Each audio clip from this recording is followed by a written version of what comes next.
So hello guys, welcome back to my YouTube channel. हमने previous class में migration को study किया था जो कि इंडियन कॉन्टेक्स्ट में था, और आज हम पढ़ने वाले हैं ह्यूमन डेवलपमेंट। ये भी आपका इंडियन कॉन्टेक्स्ट में ही पढ़ेंगे, पहले भी पढ़ चुके हैं पर वो वर्ल्ड कॉन्टेक्स्ट में था। ठीक है, ये हमारा इंडियन कॉन्टेक्स्ट में है। तो इंडियन कॉन्टेक्स्ट में हो या वर्ल्ड कॉन्टेक्स्ट में हो, ह्यूमन डेवलपमेंट का डेफिनेशन तो आपका सेम रहेगा, है ना।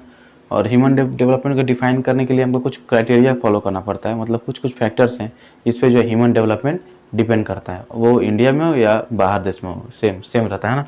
क्राइटेरिया जो है सेम रहता है, थोड़ा बहुत वेरिएशन आपको मिल सकता है पर ओवरऑल जो है आपका सेम रहता है। ठीक है, तो कौन कौन सा क्राइटेरिया है? हम ट्रांसपोर्ट बोल सकते हैं, है ना। बेटर मेडिकल फैसिलिटीज़ बोल सकते हैं, बेटर हाउसिंग बोल सकते हैं, फिर हम बोल सकते हैं हेल्थ केयर फैसिलिटीज़ बोल सकते हैं। उसके बाद हम आप बोल सकते हैं बेटर एम्प्लॉयमेंट अपॉर्चुनिटीज़, है ना। अर्बन कंपोजिशन बोल सकते हैं। ये सब कुछ मतलब बेसिक फैक्टर्स हैं, है ना, बेसिक क्राइटेरिया है फॉर डेवलपमेंट। सही है।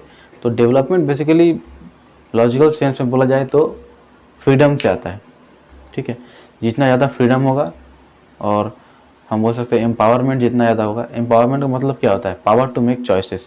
हमारे पास जितना चॉइसेस करने का मतलब जितना ज़्यादा पावर होगा उतना ज़्यादा जो हम डेवलपमेंट की तरफ बढ़ते जाएंगे, है ना।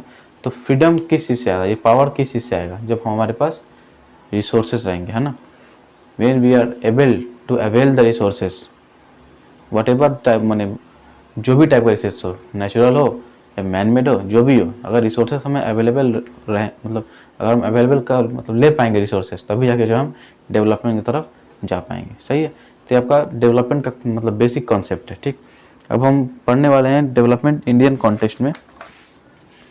तो यहाँ बोला जाता है जो प्रेजेंट सिनेरियो है डेवलपमेंट का, वो इंडिया में मतलब कुछ खास नहीं है। जो जिनके पास रिसोर्सेस हैं वो थोड़ा बहुत डेवलप कर रहे हैं, वो पर्सनल डेवलपमेंट है। ठीक है ना, एज अ होल पूरा नेशन का डेवलपमेंट नहीं हो रहा है। पर्सनल डेवलपमेंट थोड़ा बहुत कर पाते हैं, कुछ सेक्टर के लोग हैं जो लोग पर्सनल डेवलपमेंट कर पा रहे हैं। एज अ होल हम बोल सकते हैं हॉलिस्टिक डेवलपमेंट जो है अभी आपका उतना नहीं दिखा है। ठीक है ना। उसके बाद जो है कुछ बेसिक जगह पे जो है इंडिया थोड़ा लैक करता है डेवलपमेंट के बेसिस पे। ठीक है, वो यहाँ पे आपको मेंशन किया गया है।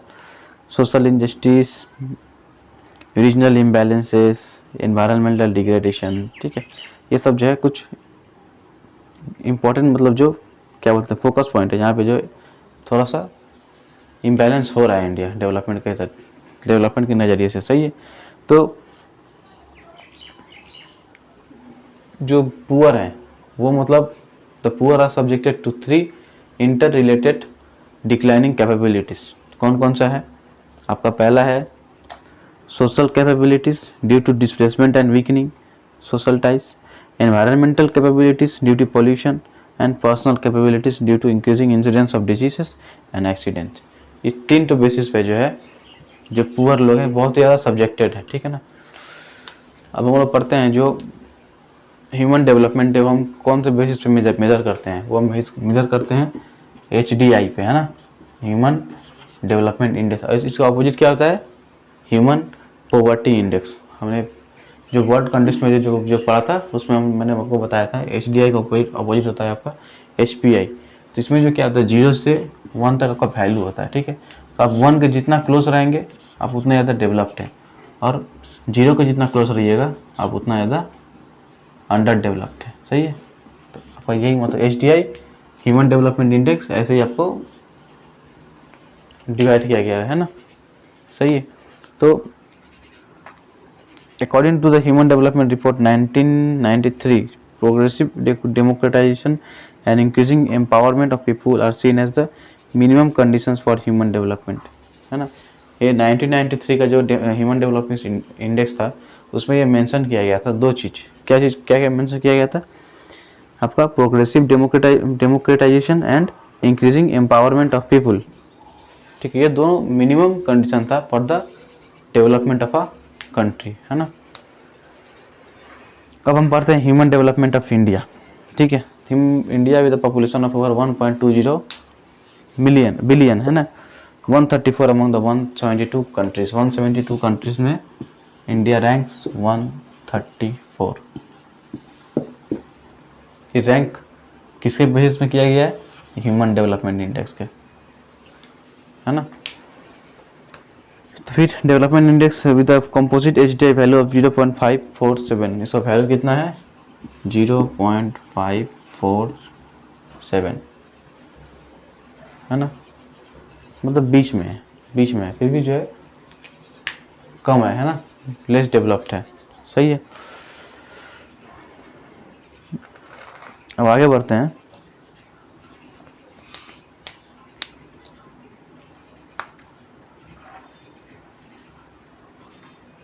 कुछ मतलब कौन से फैक्टर्स है रिस्पॉन्सिबल इतना मतलब कम डेवलपमेंट का, ठीक है। देखते हैं कौन से फैक्टर्स है। हिस्टोरिकल फैक्टर्स है like colonisation, imperialism and neo imperialism. Colonisation मतलब क्या बोला गया है पता ही है आपको, ठीक है ना। ब्रिटिश ईस्ट इंडिया कंपनी यहाँ पे आए थे, Dutch east India company, French east India company, Portuguese east India company, ये सब यहाँ पे आए थे अपना बिजनेस सेटअप करने के लिए। और धीरे धीरे जब इनको पता चला ये इंडिया में बहुत ज़्यादा वेल्थ है, इंडिया नहीं उस टाइम बंगाल है ना, बहुत ज़्यादा वेल्थ है, तो ये लोग क्या किया यहाँ पे धीरे धीरे जो है अपना कब्जा बैठा लिया है ना। कब्जा बैठा के जो है पूरा यहाँ का जो वेल्थ था सब ड्रेन कर लिया है ना। तो वही बोला जा रहा है, मतलब उसी का जो इफेक्ट अभी तक है हम लोग के देश में। कोलोनाइजेशन है, imperialism and neo imperialism, socio cultural factors like human rights violations, social discrimination, and on the basis of race, religion, gender, and caste, social problems like crimes, terrorism, and war, and political factors like nature of the state, forms of government, democracy है या फिर dictatorship है, level of empowerment, are some factors that are very crucial in determining the nature of human development। ठीक है, ये कुछ important factors हैं जो कि बहुत ही ज़्यादा important होता है for determining the nature of human development। सही है। अब हम लोग आगे बढ़ते हैं। Indicators of economic attainments. अब जो है इकोनॉमिक अटेनमेंट्स जो है मतलब इकोनॉमिक डेवलपमेंट के कुछ इंडिकेटर्स होते हैं, वो क्या है, ठीक है। मतलब जो रिसोर्सेस हैं है ना, वो अबांडेंट किया जाए और सबके पास अवेलेबल हो, ठीक है ना। यही बोलना चाहा है इंडिकेटर्स ऑफ इकोनॉमिक अटेनमेंट में। जो रिसोर्सेस हैं वो सबके पास अवेल किया जा सके है ना, वो सब कोई मतलब उसका यूज़ कर पाए, तो वही बोला गया है।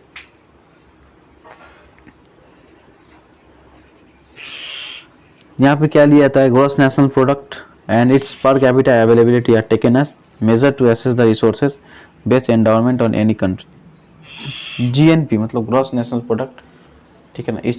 इसी के बेसिस पे जो है हम लोग मतलब इनकम अप्रोच में जो है अपना डेवलपमेंट को मेजर कर सकते हैं, सही है। उसके बाद हम आते हैं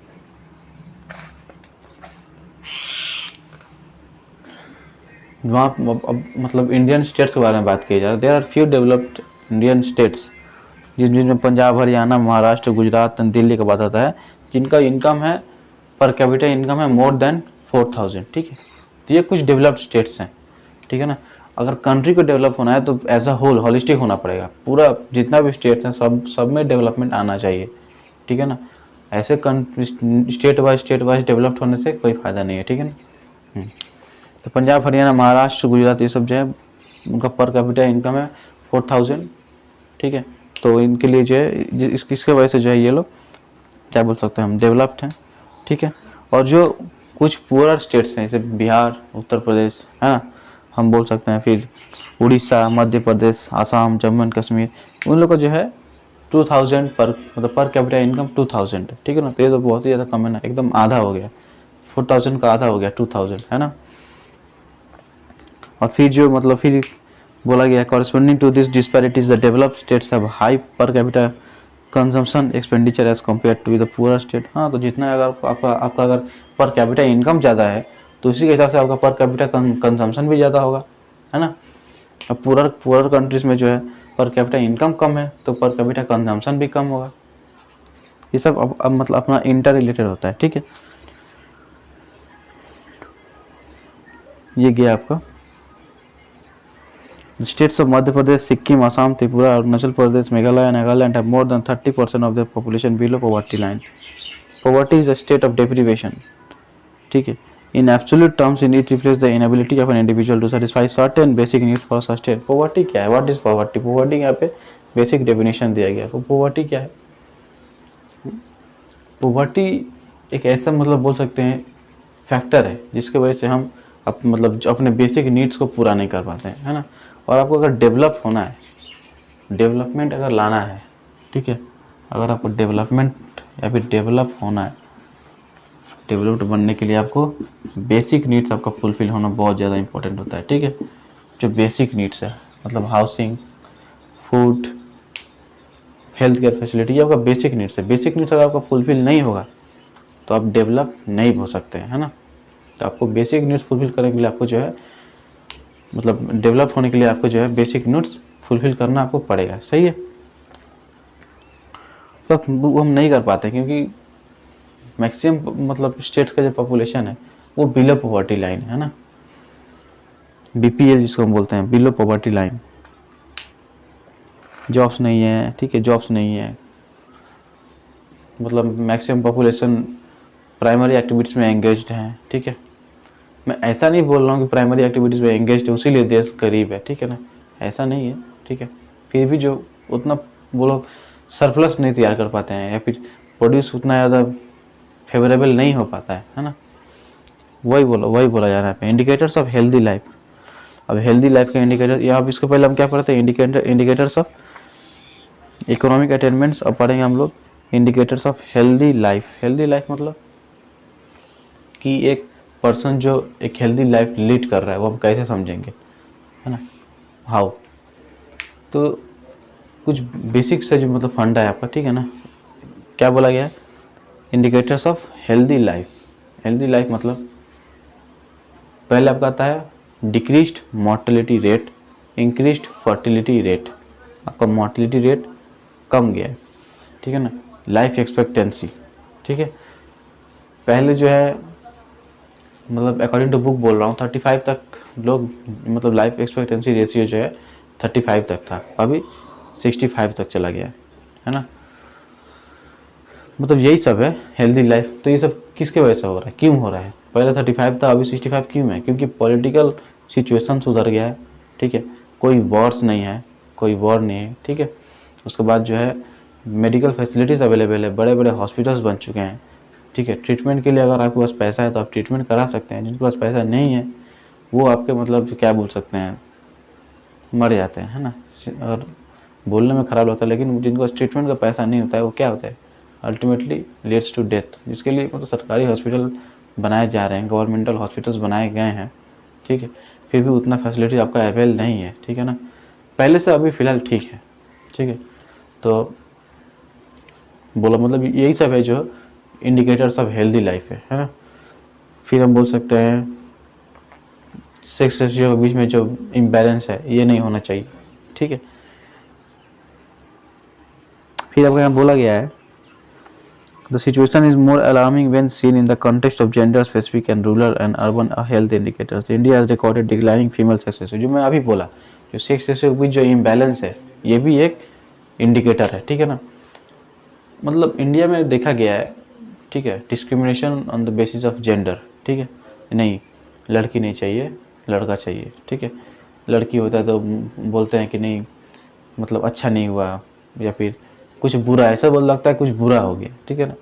हाँ, लड़का होता है तो बहुत खुशी है, वाह वाह वाह क्या बात है, ठीक है, लेकिन ऐसा नहीं होना चाहिए, ठीक है ना। लड़का होना लड़की होना किसके हाथ में है, किसी के हाथ में नहीं है ना। एक बायोलॉजिकल फैक्टर है, सही है। थोड़ा सा बायोलॉजी समझिएगा। कुछ टेक्निकल इशू के कारण जो है मुझे वीडियो पॉज करना पड़ा था। तो हम बेसिकली पढ़ रहे थे जो जेंडर डिस्क्रिमिनेशन है ना, तो उसमें जो है मैं आपको कुछ बायोलॉजिकल बताने वाला था। जो फीमेल में होता है आपका एक्स, ठीक है ना, और मेल में होता है आपका एक्स वाई, ठीक है। जो थोड़ा बहुत बायोलॉजी जानते हैं वो ये समझ पाएंगे, है ना। फीमेल में आपका होता है एक्स, मेल में होता है आपका एक्स वाई। तो पहले क्या होता था, लोग बोलते थे कि जो लड़की हुई है मतलब इसमें जो औरत है उसका गलती है, उसमें उसका कोई रोल नहीं है, ठीक है ना। लड़का होगा कि लड़की होगा ये डिटरमाइन करने में एक औरत का कोई रोल नहीं होता, ठीक है ना, क्योंकि उसमें एक सेक्स होता है, ठीक है। और जो लड़की होगी या लड़का होगा ये आपका डिटरमाइन करता है मेल के ऊपर, पूरा जो है मेल के ऊपर रहता है, ठीक है। अगर मेल का वाइस फॉर्म यहाँ पे आता है तो लड़का होगा, अगर एक्स फॉर्म जाएगा यहाँ पे तो आपका जो है लड़की होगी, है ना।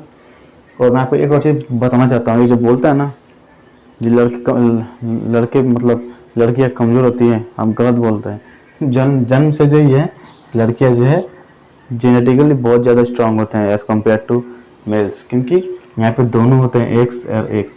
अगर एक एक्स को कोई तकलीफ होता है तो दूसरा एक्स जो है उसको मतलब संभाल लेता है ना। तो जो मैक्सिमम डेथ होते हैं ना आपके मेल चाइल्ड्स को ही होते हैं एट बर्थ में, है ना। ये किया थोड़ा बायोलॉजिकल ज्ञान, ठीक है, मैं उतना ज़्यादा तो ज्ञान है फिर भी जो था मैंने आपको थोड़ा बहुत समझा दिया, सही है। तो ये आपका इंडिकेटर्स ऑफ हेल्दी लाइफ था। अभी जो है अभी नहीं मतलब अकॉर्डिंग टू 2001 को जो सेंसस था उसमें दिखाया गया था कि उसमें मतलब पता चला था कि जो जो मतलब क्या बोलते हैं सेक्स रेशियो है हरियाणा पंजाब में बिलो 800 फीमेल्स पर 1000 मेल्स, समझ रहे हैं, बिलो 800 फीमेल्स पर 1000 मेल्स। बाकी 200 लड़कों का क्या होगा, उनका तो शादी नहीं होगा ना, है ना। तो समझ जाओ अभी भी टाइम है, सही है। अब indicators of social empowerment, development is freedom, freedom from hunger, poverty, servitude, bondage, ignorance, illiteracy and any other forms of domination is the key to human development। ठीक है, फ्रीडम से ही आपका डेवलपमेंट आएगा, सिंपल।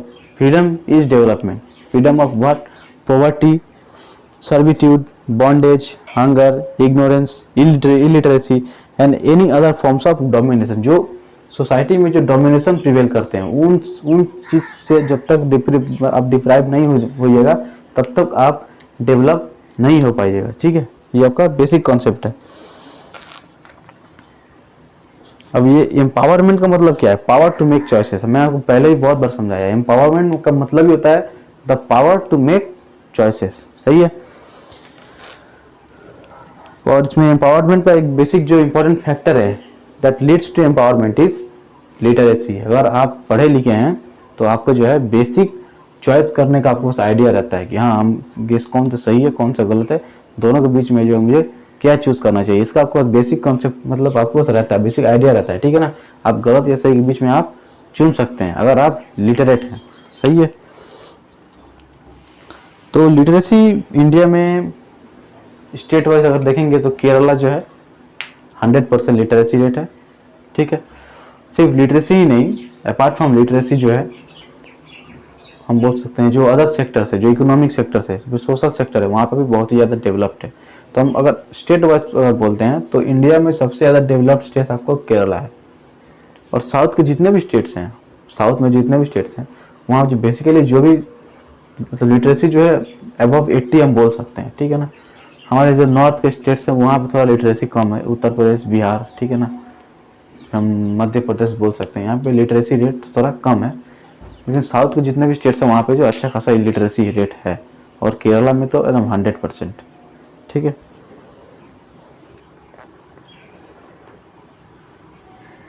लिटरेसी तो क्या है आपका, जो लिटरेसी जो है अभी इंडिया में मतलब मैं बोल सकता हूँ एक बिजनेस टाइप का है ना, एक बिजनेस टाइप का है। अभी जो भी है इंडिया में, जो इंडिया के बाहर के देश में जो भी है फिलहाल जो है एवरीथिंग इज बिजनेस, सही है। तो आप लोग कुछ गलत मत समझिएगा, ठीक है ना, जो है मैंने वही बताने की कोशिश किया है। हाँ, तो जो पुअर, कुछ दिन पहले मेरा एक दोस्त, ठीक है ना, वो गया था एडमिशन लेने क्लास 11 में, सही है। तो वहाँ का फ़ीस था 40,000 एडमिशन फ़ीस। मैं मेंशन नहीं करूँगा स्कूल का नाम, ठीक है, मुझे पंगा वंगा लेने में अच्छा नहीं लगता, ठीक है ना। तो वहाँ का जो फीस था 40,000 फीस था। तो उसने बोला कि सर मैं थोड़ा गरीब हूँ, मुझे थोड़ा प्रॉब्लम्स है, तो सर आप थोड़ा कम ले लीजिए। तो सर बोले ठीक है ले लेते हैं, ठीक है। तो उसको एक डेट दिए कि तुम इस डेट में आओ, मैं तुम्हारा एडमिशन करवा दूँगा। लेकिन क्या हुआ, जब वो लड़का उस डेट में गया तो उसको क्या बोला जा रहा है कि तुम्हारा एडमिशन नहीं हो सकता है, 40,000 को 40,000 ही लगेगा। पता है वो लड़का कहाँ से 40,000 अर्न किया था? जो चार्जेस होता है ना, चार्जर्स, एयरफोन्स, फिर जो और भी जो मोबाइल के एक्सेसरीज होते हैं, रास्ते में लेके जो बैठते हैं या फिर जो बेचते हैं, वहीं से वो लड़का 50,000 अर्न किया था विदिन 6 मंथ्स। विदिन 6 मंथ्स उसने 50,000 अर्न किया था, पर उसका जो मेहनत था किसी और को नहीं दिखा, है ना, कोई भी इंस्टीट्यूशन को मतलब किसी को नहीं दिखा, ठीक है। उसका मेहनत उसका पास ही सीमित रह गया, है ना। 20,000, वो 20,000 देने के लिए तैयार था, फिर भी उसका एडमिशन वहाँ पे नहीं हुआ। तो उसको अभी कहाँ पढ़ना पड़ रहा है, एक बंगाली मीडियम स्कूल में पढ़ना पड़ रहा है। सही है, मैं यही बोलना चाहता हूँ। ठीक है, तो इससे ये यहाँ गया हमारा लिटरेसी रेट का मुद्दा। ठीक है, human development index in India, अब ह्यूमन डेवलपमेंट HDI। ठीक है, पहले हमें बोलते 172 कंट्रीज में से 134 पे इंडिया आता है, जिसका 0.547 का HDI है। ठीक है, बहुत अच्छा नहीं है, बहुत बुरा भी नहीं है, हम मीडियम बोल सकते हैं। ठीक है, अब ये इसका पीछे रीज़न क्या है कि जो मीडियम में बहुत ज़्यादा हाई क्यों नहीं हो रहा है, या फिर बहुत ज़्यादा लो क्यों नहीं है। मतलब अभी इंडिया जो डेवलपिंग कंट्री है ना, धीरे धीरे डेवलपमेंट उसका हो रहा है, धीरे धीरे वो डेवलप कर रहा है ना। तो डेवलपिंग कंट्री को थोड़ा बहुत दिक्कतों का फेस करना पड़ता है। ठीक है ना। हाँ, अब डेवलपिंग कर मतलब क्या, एक बहुत बड़ा ह्यूज प्रोसेस है, क्योंकि एज अ होल आपको डेवलपमेंट बनना है, तो आपको एज अ होल जो है धीरे धीरे डेवलप करना पड़ेगा। ठीक है, और एज अ मतलब हॉलिस्टिक अप्रोच थोड़ा बहुत मुश्किल होता है। ठीक है ना, थोड़ा समय लगता है, टाइम कंज्यूमिंग है। ठीक है, यहाँ पे केरला का बात किया गया, केरला का आपका HDI है 0.790। ठीक है भाई, उसका दिल्ली है, हिमाचल प्रदेश, गोवा, पंजाब, ये सब का भी HDI ठीक है। और बिहार, जैसे मैं पहले ही बोला, बिहार और उत्तर प्रदेश, और यहाँ पे उड़ीसा का बात किया गया है, छत्तीसगढ़, ये सब जो है लेस डेवलप्ड स्टेट्स हैं, है ना। There are several socio-political, economic and historical reasons for such a state of affair. Kerala is able to record the highest value in HDI largely due to its impressive performance in achieving near 100% literacy. देखिए, अब अगर मैं आपको यही बोलना चाहता हूँ कि अगर जिस स्टेट का लिटरेसी 100% है, या फिर 80 या 90% भी अगर लिटरेसी रहता है, लिटरेसी रेट मतलब क्या, वहाँ पर कितना पॉपुलेशन जो है आपका मतलब लिटरेट है ना। साथ में अगर आप किसी देखिए, जो ऑटो चलाता है ना, वो भी आपसे इंग्लिश में बात करेगा, इतना अच्छा बात करेगा कि आप उसको कोई जवाब नहीं दे पाइएगा। ठीक है, तो वहाँ पे लिटरेट सब कोई है, वहाँ पे 100% लिटरेसी रेट है। ठीक है, तो मतलब यही बोला जाएगा, अगर इंसान लिटरेट है तो आप एम्पावरमेंट खुद ब खुद आता है ना। लिटरेसी से ही आपका एम्पावरमेंट आता है। सही है, तो इंसान अगर लिटरेट है तो उसके पास चॉइसेस, मतलब अपना चॉइस करने का पावर उसके पास रहेगा। ठीक है, और जो इंसान अपना चॉइस खुद से अच्छा कर सकता है, वो जो है डेवलपमेंट की तरफ बढ़ जाएगा। पहले भी वो समझाया था, डेवलपमेंट या फिर नेशन का जो मेन एसेट होता है वो हम कॉमन ह्यूमन बींग्स ही होते हैं, है ना, कॉमन पीपल होते हैं। सही है, apart from educational attainment, the levels of economic development to play significant impacts on HDI। सही है, economic developed states like Maharashtra, Tamil Nadu and Punjab and Haryana have higher value of HDI as compared to states like Chhattisgarh, Bihar, Madhya Pradesh etcetera. हाँ, जो महाराष्ट्र, तमिलनाडु है, पंजाब, हरियाणा, यहाँ का जो economic condition है वो अच्छा है as compare to the other states like Chhattisgarh, Bihar, Madhya Pradesh, Uttar Pradesh को भी हम ले सकते हैं। ठीक है, ये मतलब वेरिएशन बताया है, रीजनल वेरिएशन बताया है इन टर्म्स ऑफ इकोनॉमिक। ठीक है, फिर ये सोशल डिस्पैरिटीज या फिर पॉलिटिकल इंस्टेबिलिटी, ये भी एक रोल प्ले करता है डेवलपमेंट में। ठीक है, इसमें बस इतना ही बोला है, पॉपुलेशन, एनवायरनमेंट एंड डेवलपमेंट। अब ये पॉपुलेशन है, एनवायरनमेंट है, ये डेवलपमेंट है, ये जो है आपका तीनों जो है अपने से इंटर रिलेटेड है। ठीक है ना, पॉपुलेशन से एनवायरनमेंट कैसे रिलेटेड है, एनवायरनमेंट को कौन डिटरमाइन करता है, वी ह्यूमन बींग्स। ठीक है, मैंने आपको पढ़ाया था पॉसिबिलिज्म, मतलब human being make possibilities against the environment. ठीक है, लेकिन ये गलत है। ठीक है ना, ये रॉन्ग कॉन्सेप्ट है, हमें फॉलो करना चाहिए नियो डिटर्मिनिज्म। ठीक है, जो ग्रिफिथ टेलर ने दिया था, नियो डिटर्मिनिज्म। तो वही बोला कि development in general and human development in particular is a complex concept use in social sciences. ठीक है, ये मतलब एक सोशल साइंस में एक कॉन्सेप्ट दिया हुआ है ह्यूमन डेवलपमेंट का। क्वालिटी ऑफ लाइफ इंप्रूव होगा। ठीक है, increasing regional disparity, social inequalities, discrimination, deprivation, displacement of people, abuse of human rights and undermining human values and environmental degradation है ऑल्सो। मतलब ये सब जो कुछ क्या हो सकते हैं, कुछ सब्जेक्ट्स है जो बहुत ज़्यादा इंक्रीज हो गए हैं, बहुत ज़्यादा बढ़ चुके हैं। ठीक है, तो इनको जो है कम करना पड़ेगा। इनको ये अगर कम नहीं होगा, अगर सोशल डिस्पैरिटीज अगर बना रहेगा तो डेवलपमेंट इम्पॉसिबल है। ठीक है ना, जब तक मतलब सोसाइटी में जब तक पीस नहीं होगा, जब तक स्टेबिलिटी नहीं होगा तब तक आपका डेवलपमेंट करना बहुत ही ज़्यादा मुश्किल है, बहुत, मैं बोलूँगा बहुत ही मतलब इम्पॉसिबल टाइप का काम है ना। अब हम लोग आते हैं इसमें फिलहाल इतना ही दिया हुआ है, ठीक है। फिर आपका नियो मैल्थुसियन का अप्रोच दिया गया है, मतलब एनवायरनमेंट, मतलब क्या बोल सकते हैं, डेवलपमेंट को लेकर जो नियो मैल्थुसियन अप्रोच है वो उसमें मतलब क्या बोलता है कि वहाँ पे मतलब एनवायरनमेंट और पॉपुलेशन के बीच में एक बैलेंस होना चाहिए, है ना। ये मतलब सस्टेनेबल डेवलपमेंट, डायरेक्टली जो सस्टेनेबल डेवलपमेंट के कॉन्सेप्ट के तरफ ही इशारा किया जा रहा है कि using the resources in such a way that neither the human nor the nature has to face consequences, और you can say harsh consequences, है ना। तो जो है जो मैल्थुसियन कॉन्सेप्ट है वो आपको डायरेक्टली जो है सस्टेनेबल डेवलपमेंट के कॉन्सेप्ट की तरफ ही इंडिकेट किया जा रहा है, ठीक है ना। ये आपका आता है मैल्थुसियन थ्योरी। और जो मतलब जो यूएनडीपी के द्वारा जो थ्योरी दिया है वो क्या बोलता है, people participation and their security were the major issues in the human development report 1993, ठीक है। और क्या बोला है, democratisation and increasing empowerment of people as minimum condition for human development. 2 factor दिया गया था बाय यूएनडीपी, डेमोक्रेटाइजेशन और एम्पावरमेंट, ठीक है। ये 2 फैक्टर था, ठीक जी, मतलब मिनिमम फैक्टर था जो डेवलपमेंट के लिए आपको लगेगा, या फिर जो डेवलपमेंट आपको मतलब डेवलप बनाने में हेल्प कर सकता है, डेमोक्रेटाइजेशन और आपका एम्पावरमेंट। और मैल्थुसियन क्या बोलते हैं, मैल्थुसियन कॉन्सेप्ट क्या बोलता है कि there should be a balance between population and environment, ठीक है।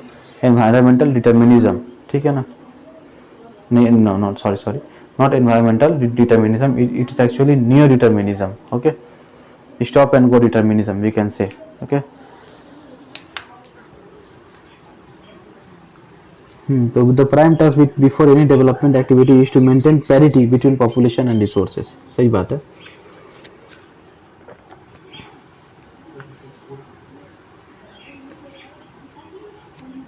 फिलहाल इस चैप्टर में इतना ही है, ठीक है। और ये जो कॉन्सेप्ट नया था मैंने आपको समझा चुका है, ठीक है। इस वीडियो को लाइक और सब्सक्राइब जरूर कीजिएगा, ठीक है। तो मिलते हैं हम लोग अगले दिन।